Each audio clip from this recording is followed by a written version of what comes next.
Hello, everyone. Today we're going to cover an exciting topic: how to create a glossary knowledge base with EazyDocs. Whether you're a student, a professional, or someone passionate about knowledge base management, this video is for you.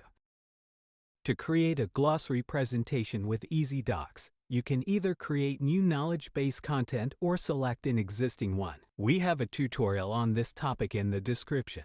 To create your glossary knowledge base page, create a new page or edit an existing one with Elementor. Search for the EazyDocs Glossary Elementor widget in the Elementor search box and place it on your page. Select the correct knowledge preset, and EazyDocs will generate your glossary layout.